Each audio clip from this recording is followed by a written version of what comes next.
Welcome guys, आपका मेरे channel में स्वागत है। कैसे हैं आप? आशा करता हूँ आप सब ठीक ही होंगे।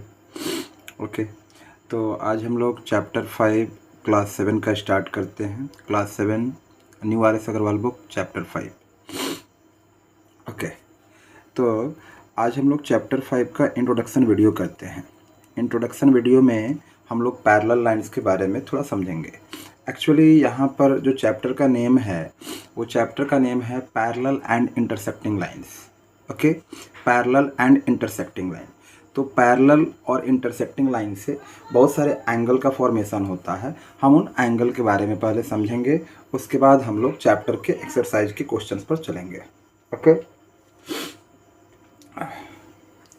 ओके, तो यहाँ पर L और M दो पैरेलल लाइंस हैं। आप देख सकते हैं L और M दो पैरेलल लाइंस हैं। मैंने पैरेलल लाइंस ड्रॉ पहले ही कर लिया है। अब देखिए, इन पैरेलल लाइंस को जब एक का ट्रांसवर्स लाइन बाइसेक्ट करेगी, तो देखिए क्या क्या होता है। इसको मैं T मान लेता हूँ। एक ट्रांसवर्स लाइन बाइसेक्ट कर रही है। चलिए एंगल को मैं ज़रा एज्यूम कर लेता हूँ। Angle 1, angle 2, angle 3, angle 4, angle 5, angle 6, angle 7, angle 8। और इस वीडियो को लास्ट तक ज़रूर देखिएगा। अगर आप लास्ट तक इस वीडियो को देखेंगे तो आप एंगल्स के बारे में आपका जो कॉन्सेप्ट है वो बिल्कुल क्लियर हो जाएगा। इसकी मैं गारंटी देता हूँ, क्योंकि इसमें हम लोग बहुत सारे एंगल्स के बारे में पढ़ने वाले हैं। इसलिए वीडियो ज़्यादा बड़ा नहीं होगा और मैं प्रयास करूँगा 10 to 15 मिनट का वीडियो हो। इसको आप प्रयास कीजिएगा लास्ट तक देखने का, और आप एंड तक देखेंगे तो आपको ज़रूर एंगल्स के बारे में समझ में आएगा। इसलिए वीडियो को स्किप मत करें, लास्ट तक ज़रूर देखें। हमने एंगल एज्यूम कर लिया 1 2 3 4 5 6 7 8।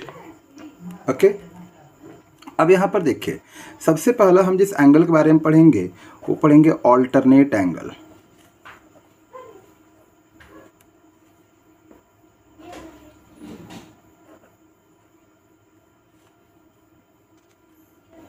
ओके, ऑल्टरनेट एंगल के बारे में हम लोग पढ़ेंगे। देखिए यहाँ पे ऑल्टरनेट एंगल, कौन कौन से एंगल अल्टरनेट एंगल कहे जाएंगे। देखिए क्या होता है, इस तरह जेड का शेप, आप जेड का शेप बना लीजिए, और जेड के शेप में इन दो लाइंस के बीच में जो एंगल आता है और इन दो लाइंस के बीच में जो एंगल्स आता है, इन्हीं को हम ऑल्टरनेट इंटीरियर एंगल बोलते हैं।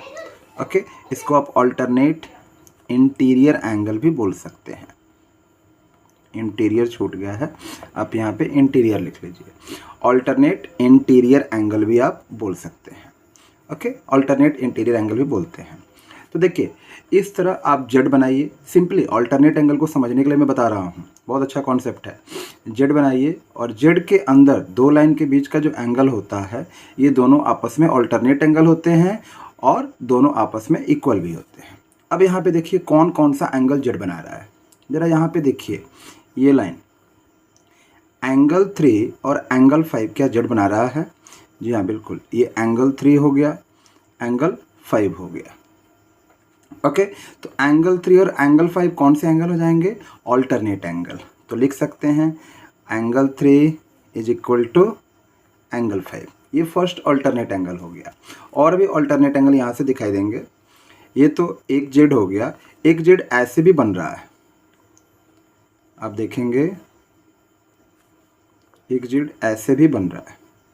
ओके, एक एंगल यहाँ पे है, एक एंगल यहाँ पे है। यहाँ पे कौन सा एंगल है? एंगल 2। और यहाँ पे कौन सा एंगल है? एंगल 8। तो angle 2 is equal to angle 8। ये भी एंगल कौन सा एंगल है? ऑल्टरनेट एंगल ही है। ओके, तो यहाँ पर हम लोगों ने ऑल्टरनेट इंटीरियर एंगल के बारे में समझा। मैं बार बार ऑल्टरनेट एंगल बोल रहा हूँ, आप इसको ऑल्टरनेट इंटीरियर एंगल समझ सकते हैं। ओके, तो इस तरह हमने अल्टरनेट एंगल फाइंड करने के बारे में समझ लिया। ऑल्टरनेट एंगल को कैसे आइडेंटिफाई करेंगे हम समझ गए। ओके, चलिए ऑल्टरनेट एंगल के बाद हम दूसरे एंगल के बारे में पढ़ते हैं, वो है करस्पॉन्डिंग एंगल।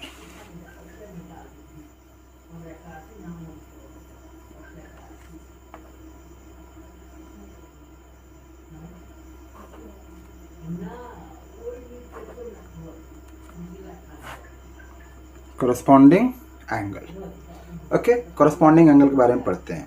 अब जरा पहले इस पैरेलल लाइंस में देखिए। पैरेलल लाइंस में ये अपना एल एक पैरेलल लाइन हो गया, टी ट्रांसवर्स लाइन हो गया, ये पैरेलल लाइन, ये ट्रांसवर्स पैरेलल लाइन हो गया, नीचे वाला ऐसे ट्रांसवर्स लाइन हो गया। तो पैरेलल और ट्रांसवर्स लाइन के लेफ्ट हैंड साइड में, लेफ्ट हैंड साइड कॉर्नर में देखिए ऊपर की तरफ टॉप में लेफ्ट हैंड साइड में कौन सा एंगल है, एंगल 4।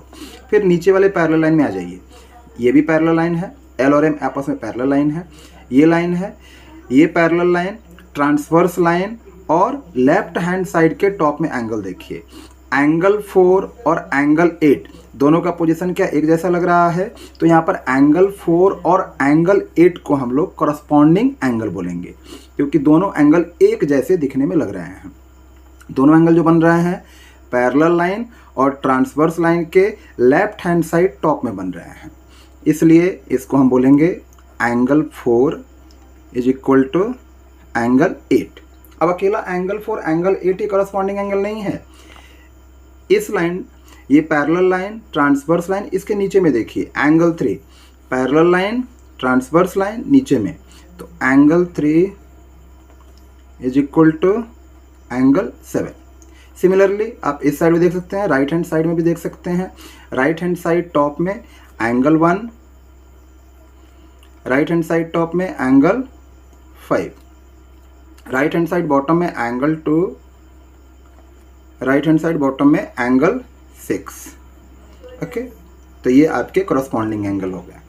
तो आप यहाँ से इस फिगर से आप करस्पॉन्डिंग एंगल देख सकते हैं। Angle 4 is equal to angle 8, angle 3 is equal to angle 7, angle 1 is equal to angle 5, angle 2 is equal to angle 6। Okay, angle 4 जो है एंगल 8 के बराबर है, एंगल 3 जो एंगल 7 के बराबर है, एंगल 1 जो है एंगल 5 के बराबर है, एंगल 2 एंगल 6 के बराबर है due to corresponding angle. Okay, तो इस तरह हम लोगों ने दो एंगल के बारे में पढ़ा, पहला अल्टरनेट एंगल, दूसरा करस्पॉन्डिंग एंगल। अब इसके बाद तीसरा हम लोग पढ़ते हैं को इंटीरियर एंगल।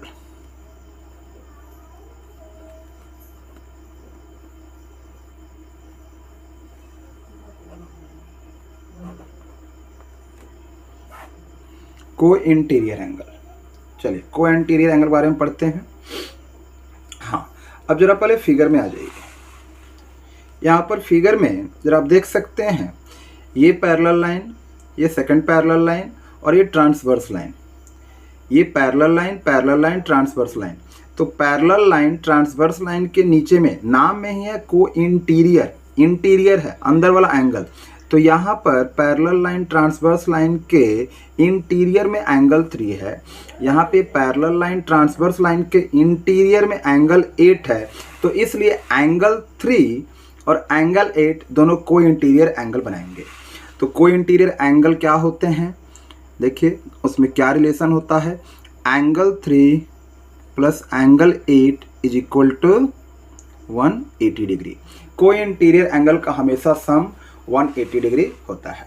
ठीक, अब यहाँ पे एक और को इंटीरियर एंगल है, एंगल 2, इस फिगर में देखिए, फिगर को ध्यान से देख लीजिए, एंगल 2 एंगल 5, एंगल 2 एंगल 5, ये दोनों को इंटीरियर एंगल हैं और दोनों का सम क्या हो जाएगा 180। Angle 2 plus angle 5 is equal to 180। इस तरह ये दोनों एंगल को इंटीरियर एंगल हो गए। ओके, तो इस तरह हमने यहाँ पर अल्टरनेट एंगल के बारे में पढ़ा, कॉरस्पॉन्डिंग एंगल के बारे में पढ़ा और को इंटीरियर एंगल के बारे में पढ़ा। ओके, ये तीनों एंगल आपको समझ में आ गए होंगे, मैं आशा करता हूँ आपको समझ में आ गए होंगे। ओके, ठीक है। अब इन तीनों एंगल के बाद हम लोग कुछ और भी एंगल्स पढ़ते हैं। एक होता है vertically opposite angle. Okay, vertically opposite angle.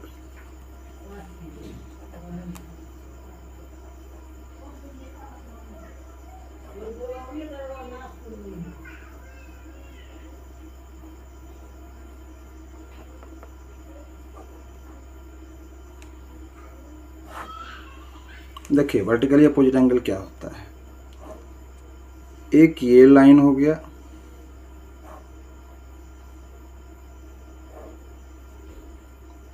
एक ये लाइन हो गया, एक एल हो गया, एक एम हो गया। ठीक, इन दोनों लाइन के बीच में यहाँ पे जो एंगल बन रहा है, मान लीजिए यहाँ पे जो एंगल बन रहा है ये एंगल थीटा हो गया, तो ये भी जो एंगल बनेगा ये भी एंगल थीटा ही होगा। ओके, ये भी एंगल थीटा ही होगा। मान लीजिए एल है, इसको आप एम मान लीजिए।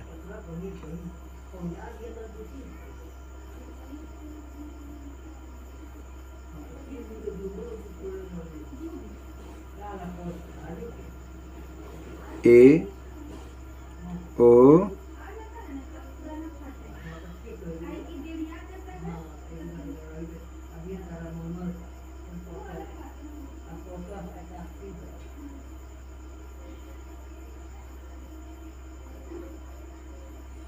ए ओ बी। चलिए यहाँ पे ए मान लिया, ओ है, बी है, यहाँ पे भी कुछ मान लेते हैं, इसको मान लेते हैं सी, इसको मान लेते हैं डी और ये ओ। तो angle A O B is equal to angle A O B is equal to angle C O D. ठीक, ये दोनों angle A O B is equal to angle C O D कैसे होगा? By vertically opposite angle. इसको हम short में V O ए भी बोलते हैं। आमने सामने का जो एंगल होता है सिंपली उसी को हम वर्टिकली अपोजिट एंगल बोलते हैं। आमने सामने का जो एंगल होता है उसी को वर्टिकली अपोजिट एंगल बोलते हैं। अगर ये थीटा है तो ये भी थीटा, अगर ये 10 डिग्री है तो ये भी 10 डिग्री। सिमिलरली ये एंगल इस एंगल के बराबर हो। ओके, अगर इसका वैल्यू बीटा है तो इस एंगल का वैल्यू भी बीटा होगा। ओके, इसको क्या लिख सकते हैं? एंगल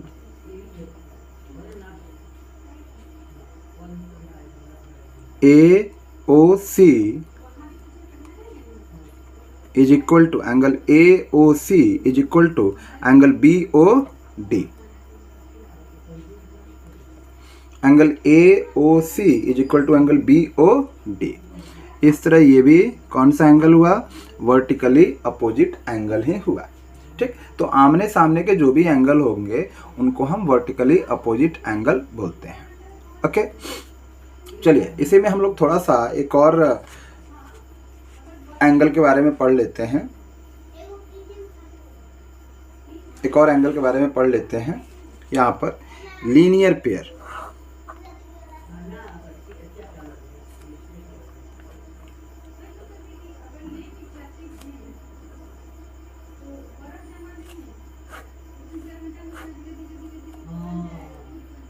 लीनियर पेयर के बारे में पढ़ते हैं। देखिए ये एक लाइन हो गया, ठीक, ए ओ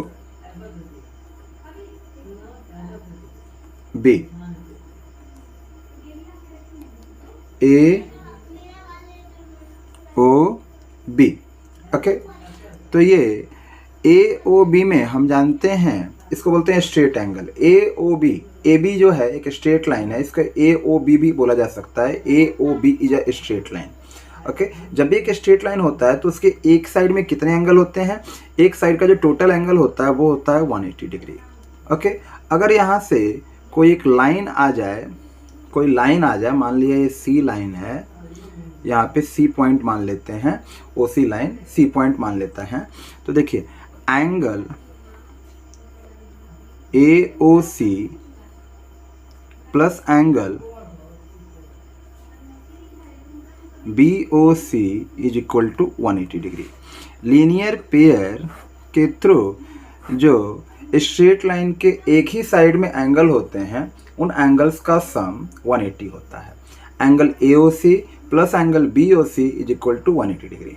ओके, तो बाइलिनियर पेयर स्ट्रेट लाइन के एक ही साइड के जितने भी एंगल होते हैं उनका सम 180 होता है। ओके, जनरली दो एंगल में हम लोग लीनियर पेयर लेते हैं।